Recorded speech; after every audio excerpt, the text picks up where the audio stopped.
Shut up and sit down.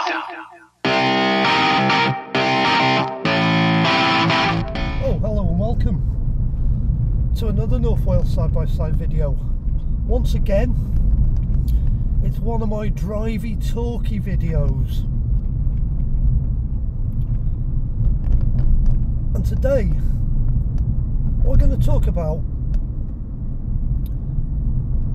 the situation we've got in the United Kingdom with the British government and their implementation of phasing out petrol, diesel and hybrid cars by 2030.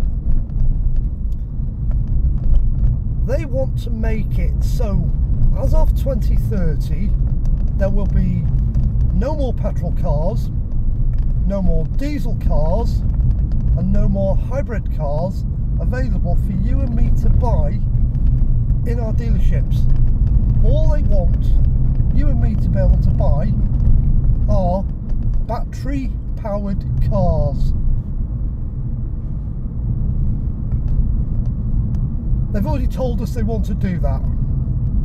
The rest of Europe is doing it in 2035, but I know there is uproar in Germany at the moment with the 4 big German manufacturers saying it's not going to work, they can't implement it, and they cannot make the change in the time period that is left between now and 2035.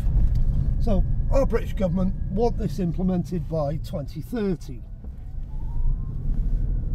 Okay, Britain's only a small part of their market, so it's not as big a problem for our government to implement it. But having now read a few reports, seen a couple of articles in the press and seen a few YouTube videos about this, our government are talking about now rationing as of 2024 the amount of petrol and diesel cars that are available for manufacturers to sell in the United Kingdom, with the percentage of petrol and diesel cars going down, being available to sell year on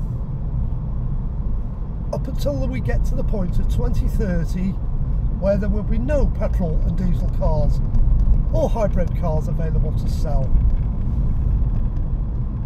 So what the British government are proposing at the moment, and this applies to all manufacturers selling cars in the United Kingdom,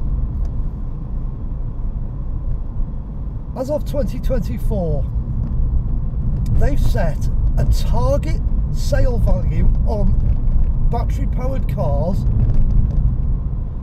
that 20% of all the cars that manufacturer sells have to be battery powered cars, leaving the split of 80% between petrol, diesel and hybrids. And then as of 2025 the percentage of electric cars increases, and it will increase year on, year in, until we get to the point in 2030 where there will be no petrol and diesel cars available for you and me to buy. What that's going to mean to you and me who like our petrol, diesel and hybrid cars is less of them available to buy in the first place, and because there's less of them available and they're still going to be taking orders for petrol, diesel and hybrid cars, we're going to be waiting longer and longer and longer for our cars. So if you order a car in 2024 and say that manufacturer takes orders for 100,000 cars, that's not going to be a problem, because 20% of them cars will be EVs, the 80% will be petrol, diesel, electric. But if they take orders for 120,000 cars,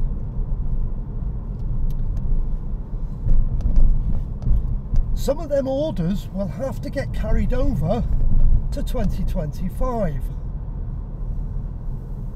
So the waiting list gets longer. But come 2025, the percentage of EVs goes up. So now that's eaten into the market for petrol, diesel and hybrid cars. So they've now got less cars available to order for 2025, and those that are ordered, it takes longer and longer to get your car. So they're actually trying to make it harder and harder and harder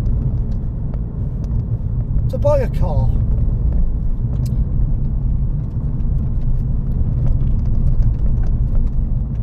And they're taking away our freedoms, our freedom of choice. There's a lot of people out there who don't want to go EV because it doesn't work for us. We haven't got any infrastructure where we live to charge our cars up. Maybe we've got a drive, and yes, we can park the car on the drive and we can charge the car up at home. But with the price of electricity at the moment, EVs are becoming more and more expensive to charge up. And I'd find an EV very unpractical for me personally. EV wouldn't work for me in my circumstances as they stand at the moment. I want my car to be available as and when I need my car.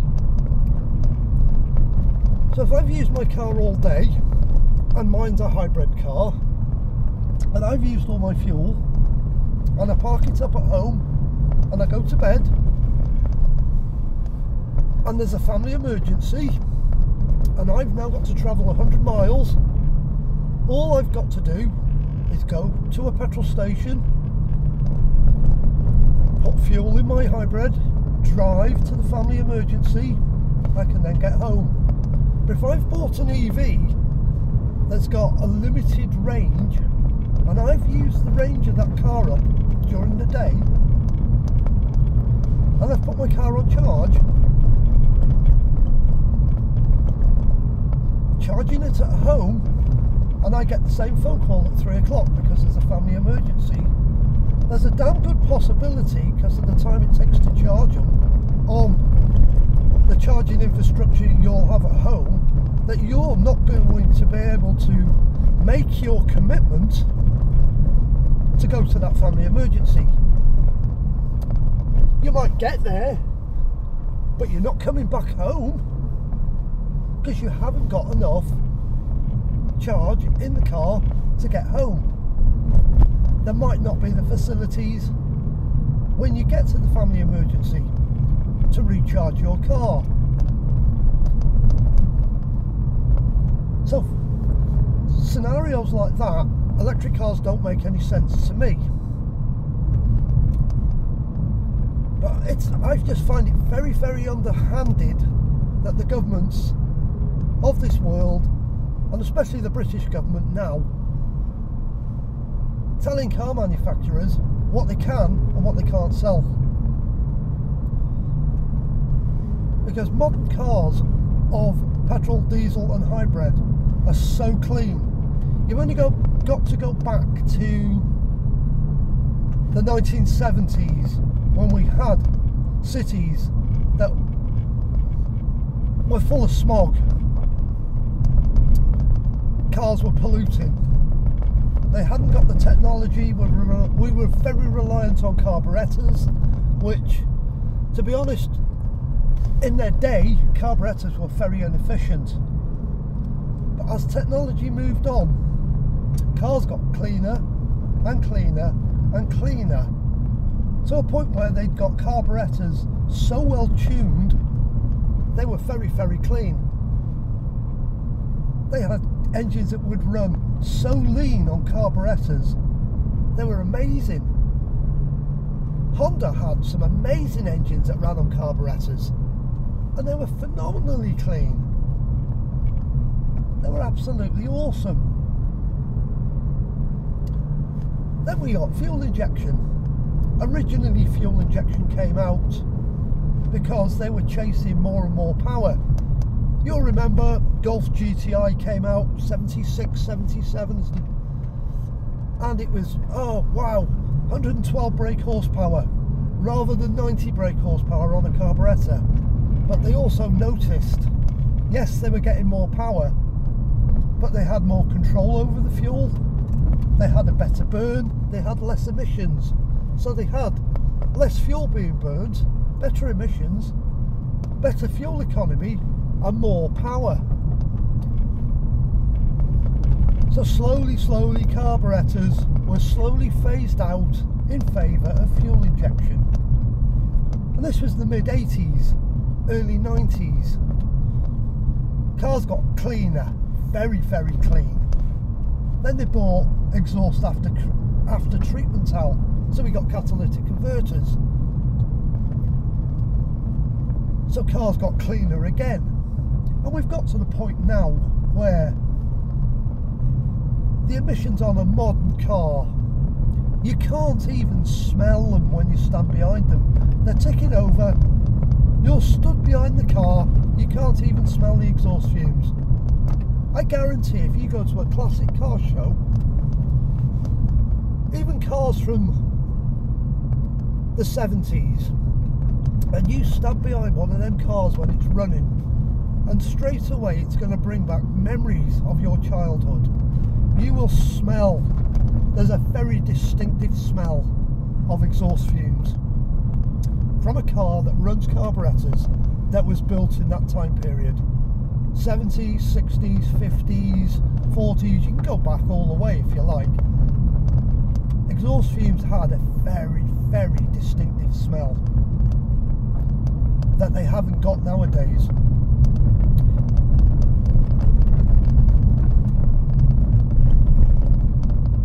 It just winds the crap up out of me that governments can dictate to companies, you're going to do this, you're going to do that, when the companies are doing their damned hardest to make engines that are so efficient. It is crazy. We're getting to the point with modern car engines now. Okay, I run Toyotas, and we've got the new Dynamic Force engine in our Toyotas. These engines are running at over 40% efficiency rating. By that I mean, you put a gallon of petrol in it, 40% of that fuel that is being burnt from that gallon goes into producing power. The other 60% is wasted in heat. Years ago, a petrol engine was maybe 20% efficient, and a diesel was 35 to 40% efficient. Well, petrol engines are more efficient now than they ever have been. They're up to the point of they're probably more efficient now than diesels, especially now we've got all this fancy hybrid technology, where we've got hybrid cars now that can do better miles to the gallon than even the best diesel on the planet, because diesels aren't efficient for stop-start and town driving, where the hybrid is absolutely awesome for doing that. They are so efficient in town. Diesel only comes into itself motorways, where you're in the operating window of that engine where it's at its most efficient, and that's the way they work the best. But the hybrid powertrain is efficient over a much larger operating scale. So it's efficient in town. It'll give you good efficiency on 60-mile-an-hour roads. It'll give you equally good efficiency on a motorway, even though the engine's running and the hybrid's doing less. The hybrid system is still helping, making the petrol engine more efficient. So this is my argument about not going EV. I don't want to go EV. I want the freedom of choice. I want to be able to buy a petrol, a diesel, or carry on driving hybrids. For me personally, like I said, EV doesn't work.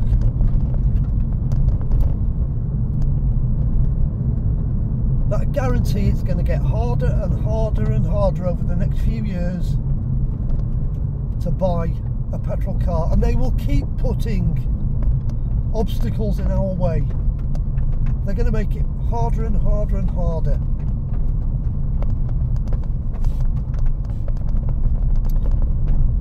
Because they're hell set bent on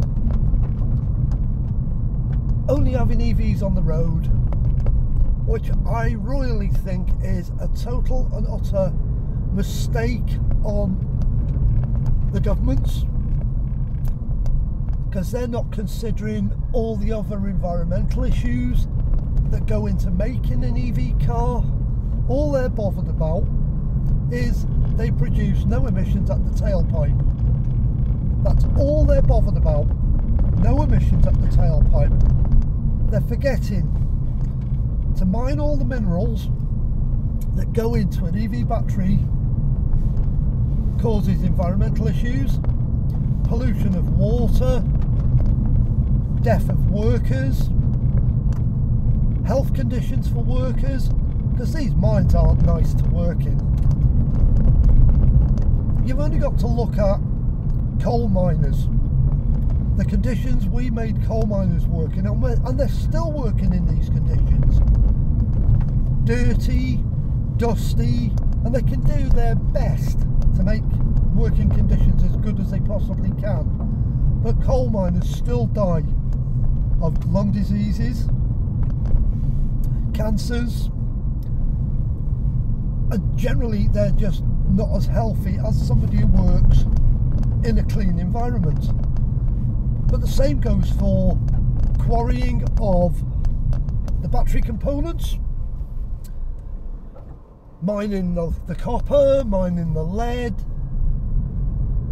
mining the nickel, mining the cadmium,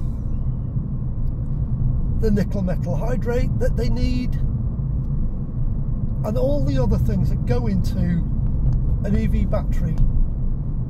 They're all highly pollutant to produce. The mining of lithium, that is a really, really dirty process. I accept, I run a car with a big lithium battery in it. You've got to accept the fact, when you buy anything that's got nickel metal hydrate or lithium batteries technologies in it, somewhere along the line, because you've bought that car, you've created pollution somewhere else in the world, just to feel goody-goody that I'm not producing the pollution in my country. But the pollution's being caused in third world countries where these elements are mined. And you've only got to go onto YouTube, do your research on the mining industry for the products that go into the batteries, and you will see for yourself how devastating it is for the people that produce and mine all the stuff. So as an EV owner, as a hybrid owner, I accept the fact I'm responsible for a certain amount of pollution in that country. You've got to accept the fact. You can't just go, my car makes no pollution, I just plug it in at night, charge it up, or in my case it's self-charging. I've still produced a massive chunk of pollution somewhere. I'm not producing it here, where I live in the United Kingdom. I've technically produced it somewhere else. We've moved the pollution somewhere else. It's not right. It's not right at all. Anyhow, once again, that's just my views on EVs. Trying to bring you up to date with what the British government are doing. Trying to explain their car rationing scheme and how they're going to make it harder to buy petrol, diesel and hybrid cars, so there'll be less of them available, and then pushing the EV agenda and a few other little environmental issues that I've spoken about. So once again, if you've liked the video, please click like. Please consider subscribing to the channel. Like I say, subscribing to the channel costs you absolutely nothing, and it means you get all the updates as and when they become available. Thanks for watching.